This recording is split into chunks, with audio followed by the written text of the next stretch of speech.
In the aftermath for the crossroads, the French 1st Brigade falls back down the highway, towards the hills and their camp near the town. At Soria, General de Division, François-Charles Robert Chonet de Bollamont, decides his forces are too depleted to further defend the town, and he sends the 4th Brigade to the south, to flank the British. On the other side of the map, the French 1st Brigade leave their camp and ransack the town for much-needed supplies. The British Supply Brigade heads down the highway towards the bridges, as the French continue to vacate Soria, heading both south and north.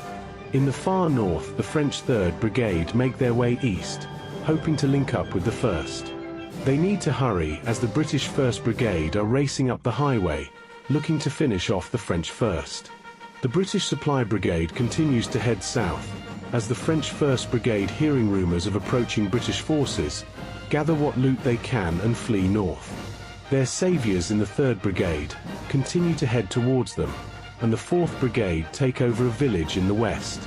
General de Division, François-Charles Robert Chonet de Bollamont, leaves the 2nd Brigade in Soria's outskirts, protecting his rear as he heads further north.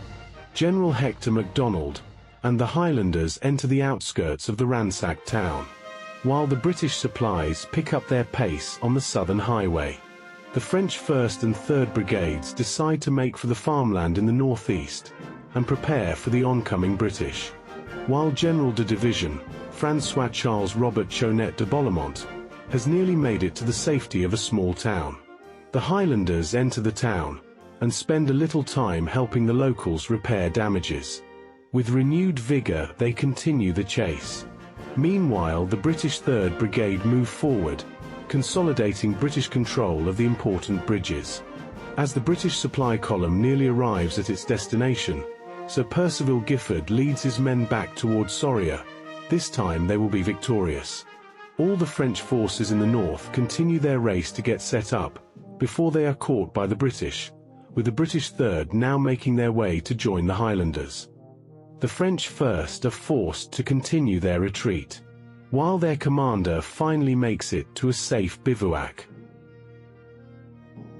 As the British 3rd still headed north, the supply column, having established control in the south, heads back towards the action. At Soria, the British have arrived in numbers, easily passing through previous battlegrounds. Whilst in the far northeast, the French 1st Brigade enter a small hamlet, hoping to hold their ground long enough for the 3rd Brigade to arrive. But in a miscommunication, the French 3rd Brigade reach the highway right behind the Highlanders, thinking that the French 1st would join them in a pincer attack. Soria is abandoned fully, and the French 2nd Brigade heads south, circling the oncoming British forces. The French 3rd Brigade now find themselves caught in a pincer, between the Highlanders and the British 3rd Brigade, while the French 4th head towards the unattended British camps. While French supplies head to the recovering 1st Brigade, the French 3rd are sandwiched by the British 1st and 3rd Brigades. Soria is fully occupied, and the British supply column now head into the local farmland towards an important town on the riverside.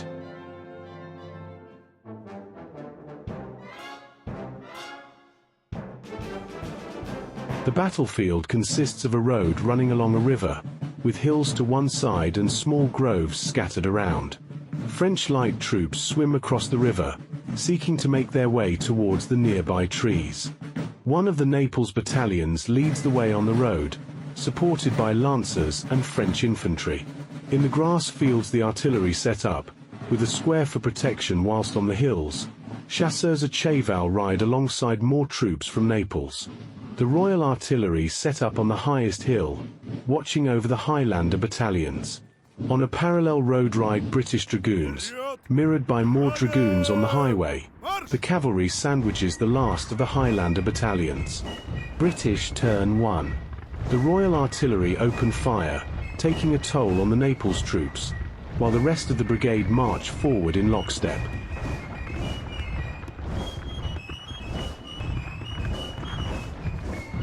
French turn 1. Holding the line, the French for their part, use cannon to lower the Highlander numbers, while their light troops advance into the safety of the trees, allowing them to snipe down the advancing cavalry. British turn 2. As the cannons fire, the Highlanders continue to march forward. In the background, scattered forces from the British 3rd Brigade begin to arrive. But all coordination has been lost in their hurry to advance. Their light cavalry and infantry are on the riverside of the highway, while their cannon battery is on the hills.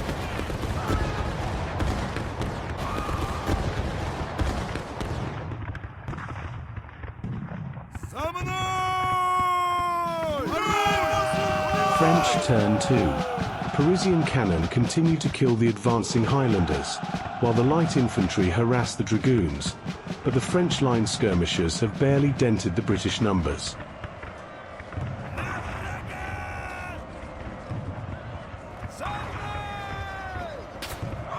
British turn 3. The hill reverberates with the sound of cannon fire, and the Naples troops fall in large numbers. Some skirmishing fire is returned to the French in the trees, as the rest of the British 3rd Brigade enter the field.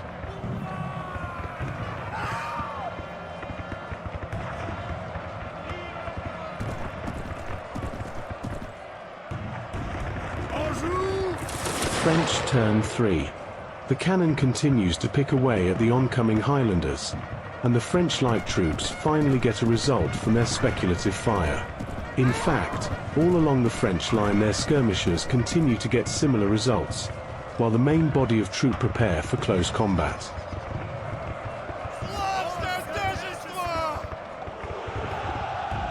British turn 4.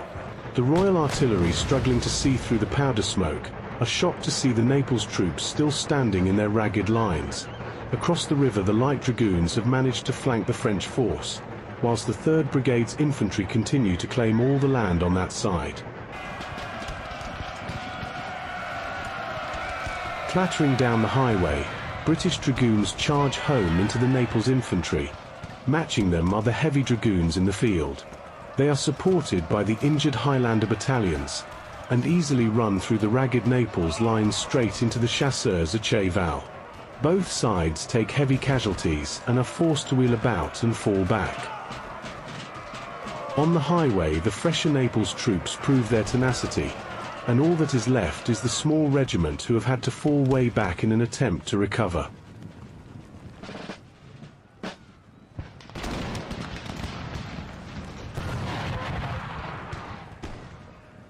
French turn 4. Cannon and musket take a heavy toll on the most advanced Highlander battalion. Light infantry amongst the trees turn to harass the British light dragoons. Sensing a chance to counterattack, the French infantry leaves their square and form line. The fresh brigade rush forward, taking bayonets to the Highlanders. They are supported by a Lancer regiment, and while the fight is brutal and at one point it seemed the Highlanders would break, they put 10 toes down and hold the line.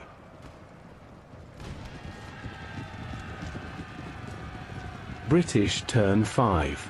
General Hector MacDonald demands the Highlanders advance and take the hills. The assault begins with an artillery duel. First blood goes to the Royal Artillery. On the highway the devastated Highlanders fall back in good order, as the fight continues now with the 6th Inniskilling Dragoons replacing them. At the same time the British Light Dragoons start to make their way across the river, soon to be joined by their infantry. Heavy cavalry sabres prove to be too much for the French infantry, first killing the standard battalion, then running off the surviving Naples troops before falling back. French turn 5. Cannons fire point blank into oncoming Highlanders. While the French command panics and lose control, only the Lancers are able to take the initiative, and they charge into what looks like easy prey, only to find the battle-hardened Highlanders more than willing to scrap, especially under the direct gaze of General Hector MacDonald.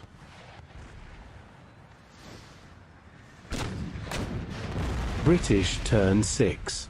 Royal Artillery continues to destroy French cannon,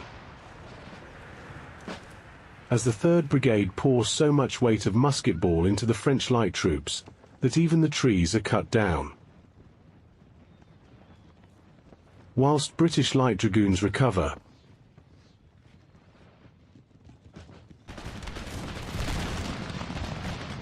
fresh English battalions enter the trees, hunting out the last of the French skirmishers. Light dragoons, finally free of the river, charge into the flanks of the French line, whose lancer support proves to be too wary and far away to help, signaling the end for the French infantry. The remaining French forces flee, and the Pincer attack has seen the complete annihilation of the French brigade, with at least half the brigade dead or captured.